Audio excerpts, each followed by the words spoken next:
Isang magandang hapon po sa ating lahat. Kumusta po kayo?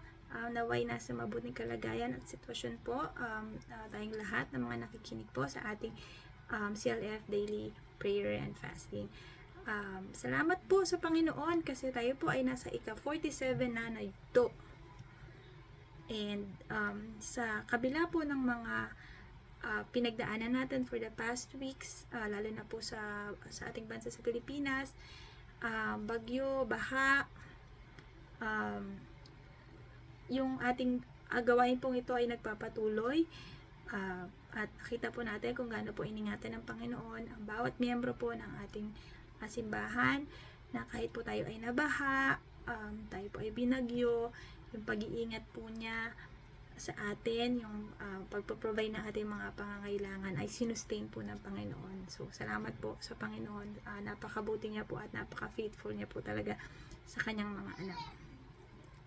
Ngayon po,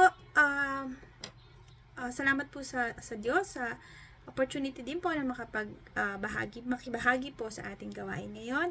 Bago po tayo magsimula, tayo po muna ay manalangin. Hallelujah, Father God, Lord, maraming salamat po Lord sa mga oras pong ito. Nang muli kami po ay mag-aaral, kami po ay magsasaliksik, Panginoon, ng iyong salita. Thank you Lord sa opportunity na maging bahagi po ng gawain ito.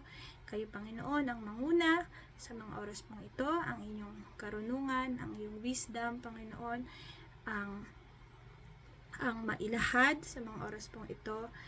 At kung ano po, Panginoon, yung wisdom na gusto mo pong i-share sa amin, yun lamang po, Panginoon. At ikaw, Panginoon, ang ma-highlight po sa mga oras pong ito. Thank you, Lord. I-cover niyo po ng inyong banal na dugo ang gawain ito sa hapong ito. Salamat, Panginoon. In Jesus' name we pray. Amen. So, yan. So, ang ating pong topic ay the steps that I am willing to undertake to leave a deep life-changing imprint of who Jesus is on someone else's life.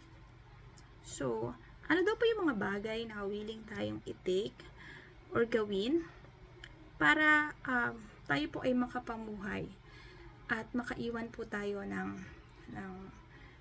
imprint ba sa mundong ito, para makilala po ang Panginoon at ma-share po kung paano naibago po ni Jesus ang buhay ng bawat isa sa atin.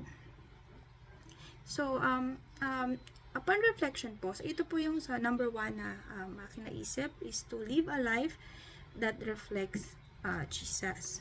So, si Jesus po, siya po ay nabuhay at ipinakita po niya sa atin ang love, compassion, yung kindness, yung serving others, especially those who are in need, yung forgiveness, at yung pag-lead by example. So, living life that reflects Jesus, hindi po siya madali, pero ito po ay nakakalugod sa ating Panginoon. Hindi po siya madali, pero kaya po siya.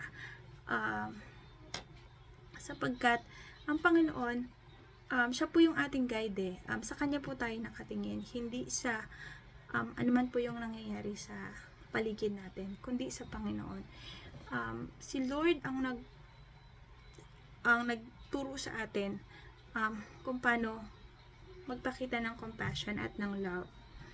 So, ano po ba yung benefits if mamuhay tayo ng katulad ni Kristo?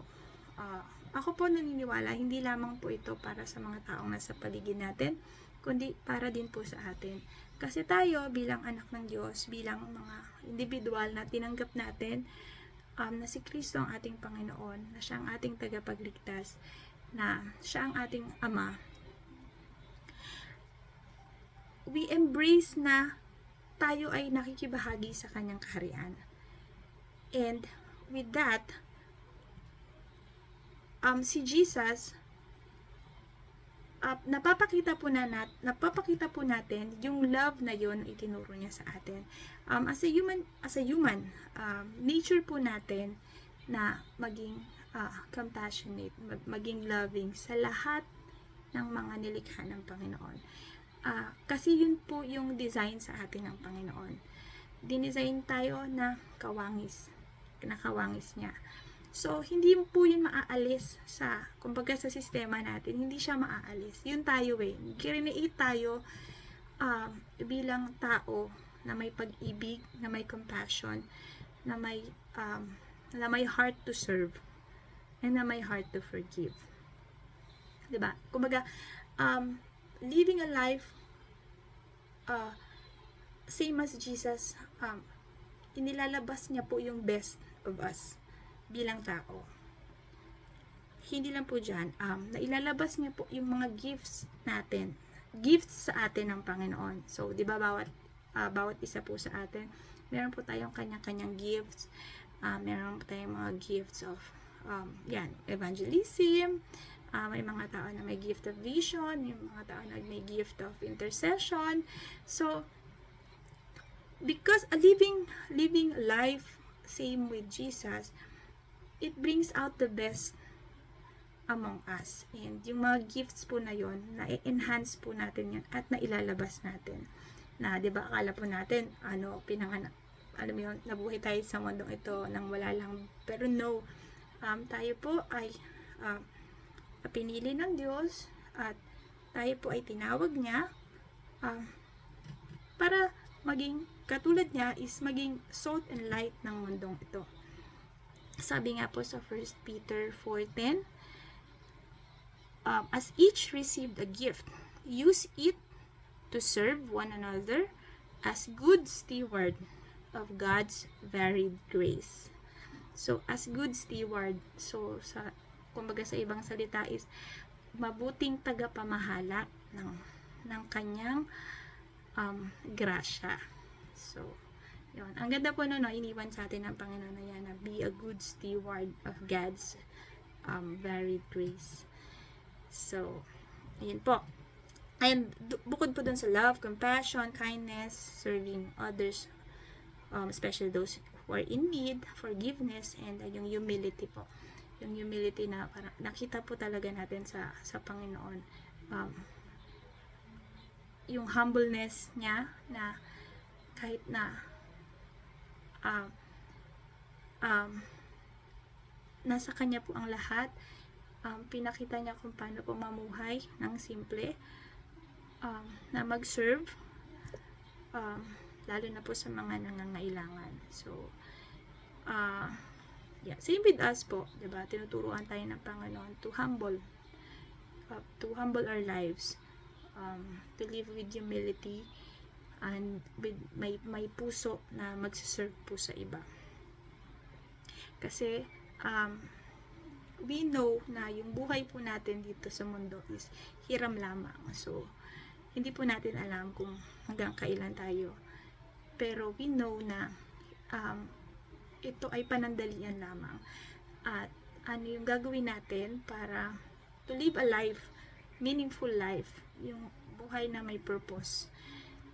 Ano yung nagawa natin habang tayo ay nabubuhay, ano yung naiwan natin na imprint, ano yung na-contribute natin sa kaharian ng Panginoon. So, yun po yung first point. Ngayon, yung second point po is to point people to Jesus. So, i-direct po natin ang mga tao patungo sa Panginoon. So, bakit po natin kailangan gawin to? Kasi bilang mga tao, tayo po ay, kumbaga, mahina po tayo bilang tao. Tayo po ay nagkakaroon ng kalakasan dahil lamang sa Panginoon. Not because of our might, but because of the power of our Lord Jesus Christ. Dahil sa kanyang kapangyarihan, dahil sa kanyang grasya, dahil sa kanyang pag-ibig sa atin, we share that. So, we point them to Jesus. So, if I may share, naalala ko po yung ako, bago maging Kristiyano po ako. So I attended the church sa CLF, and yun po yung first time na sobrang saya ng puso ko. First time ko pong maka-experience ng ganong klaseng praise and worship. First time ko pong yung puso mo, alam mo yung parang lumulundag po siya sa saya. Gusto mo sumayaw, gusto mong kumanta, gusto mong sumigaw sa Panginoon, ganyan. And nakita ko din po yung mga pastor sa church, yung mga kasama natin sa church, kung paano po sila magpuri sa Panginoon. And nagkaroon pa ako ng curiosity na, wow, sabi ko, bakit kaya nila tong gawin? So, doon po nag-start yung parang question ko sa isip ko na, kaya nila tong gawin? Anong meron sa kanila? Ganyan. So, naalala ko po noon, tinanong ko si Pastora Tess noon, sabi ko, Pastora, sabi ko, paano po ako mapapalalim sa Panginoon? Ang sabi niyo po sa akin, naalala ko, sabi niya, magbasa ka ng Biblia. So, yung sagot niya po sa akin noon, hindi ko po siya in-expect. Parang, siguro as a person, parang, yung expectation ko is, i-comfort niya ako, parang baby steps ba, ganyan. Baby steps, ganyan. Pero ang sabi niya po sa akin, direct, nak, sabi niya, basahin mo ang Biblia, kasi nandiyan ang sagot. So, doon po ako na, parang napaisip po talaga ako, bakit magbasa ng Biblia? Binabasa ko naman po siya dati. Binabasa ko naman na siya dati. So, nung umuwi pa ako ng bahay, then in the coming days, so, sinimulan ko pong magbasa ng Bible. So, sa umpisa, hindi ko po siya maintindihan. Naguguluhan po ako sa kanya, ganyan. Tapos, parang hindi ko masundan. Pero eventually, habang pinagpapatuloy ko yung pagbabasa, parang nangungusap na po siya, yung mga Bible verses, nangungusap na siya. Nagkakaroon ka na ba ng connection doon sa binabasa mo? At nauunawaan mo na yung mga sinasabi. Hindi na po siya stranger na parang, ganito, sabi sa ganitong verse, gawin mo to, ganyan, ganyan, ganyan. Pero habang katagalan mo siyang binabasa, nangungusap na siya ngayon, nangungusap na siya sa'yo, at nagiging applicable na po siya sa buhay mo. At minsan na-experience mo, ito yung pinagdadaanan ko ngayon.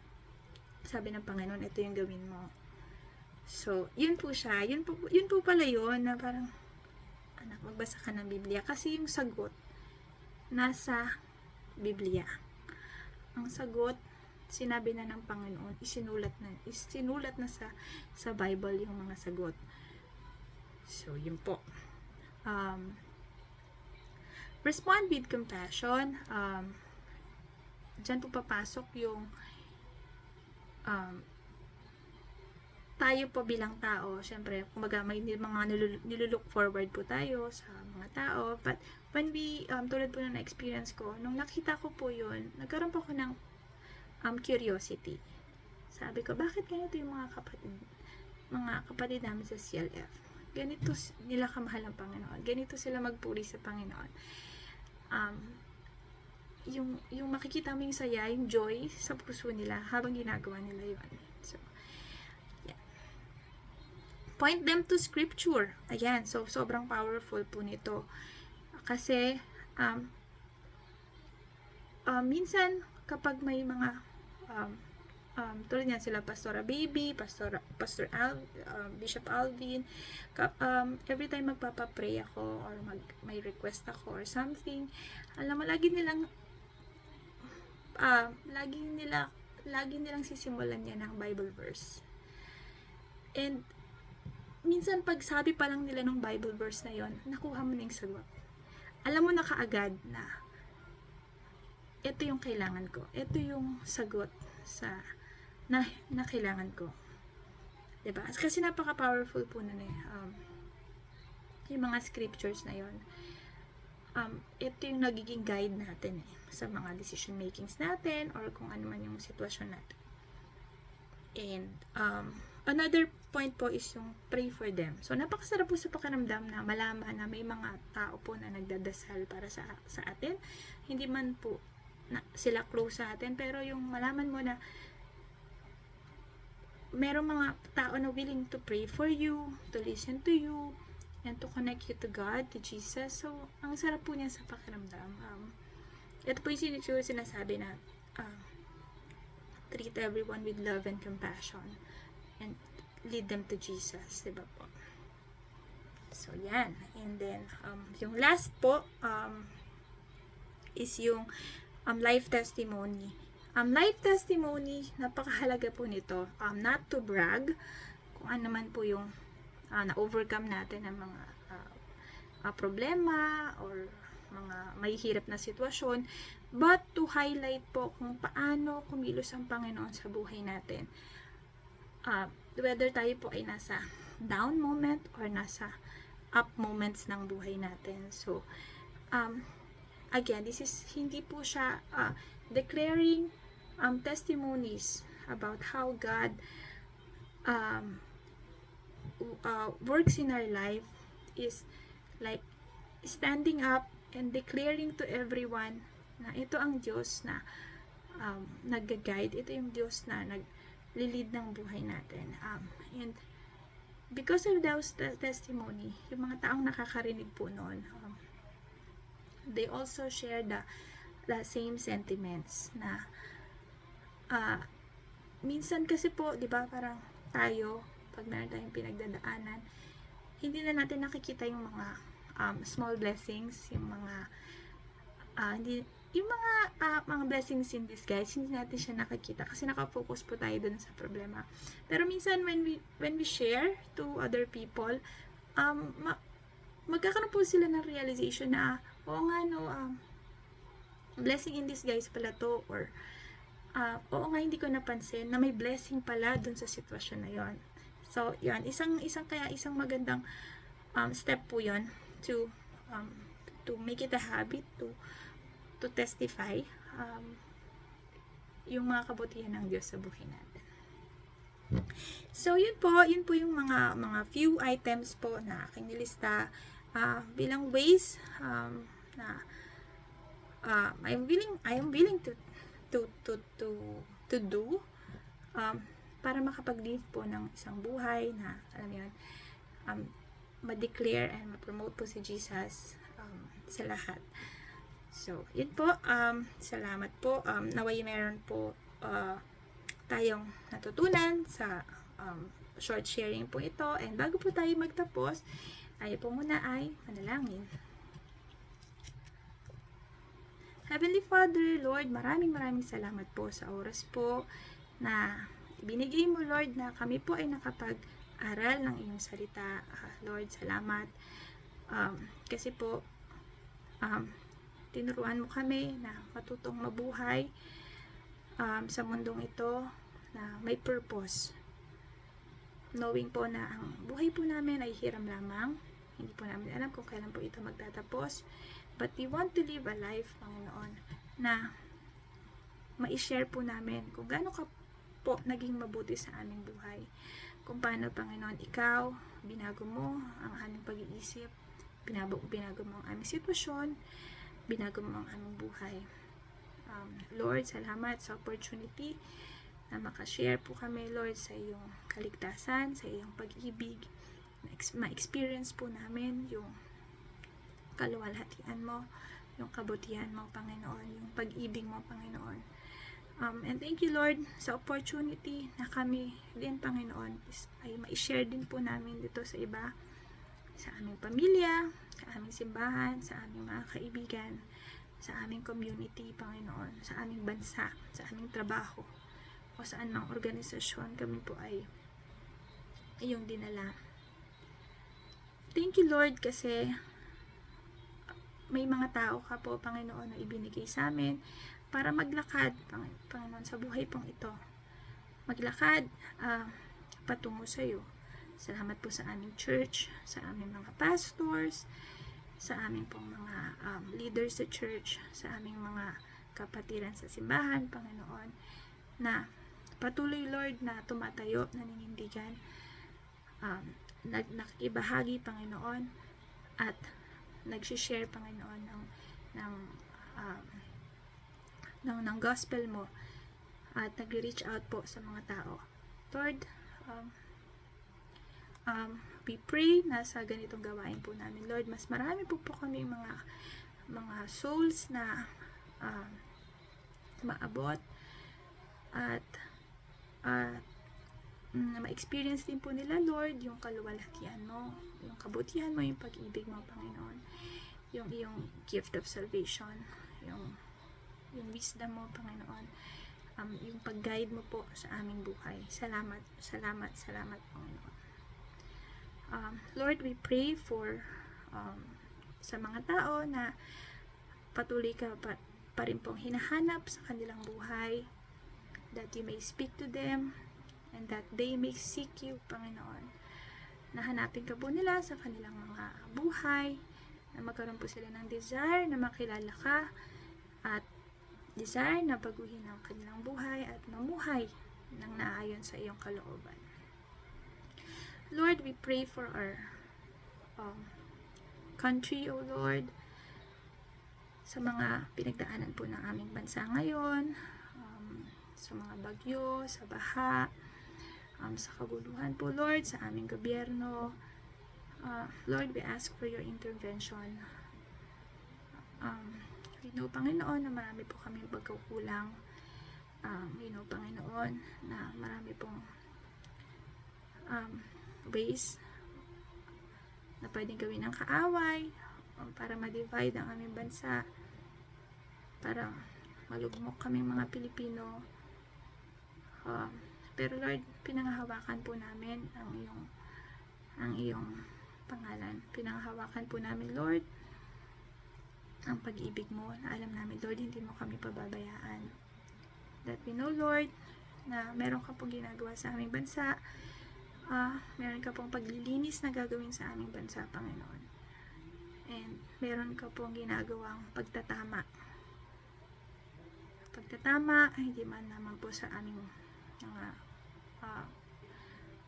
namumuno ng aming bansa, kundi sa bawat Pilipino, Panginoon. We know, Lord, na hindi ka patapos, and ikaw ay patuloy na kumikilos sa aming bansa. Kailangan lamang po namin maging matapat, magpatuloy sa iyo. And we know that in time, Panginoon, yung desire ng aming puso, yung kapakanan ng aming bansa, Panginoon, ito po yung mangingibabaw. Basta unahin ka po namin.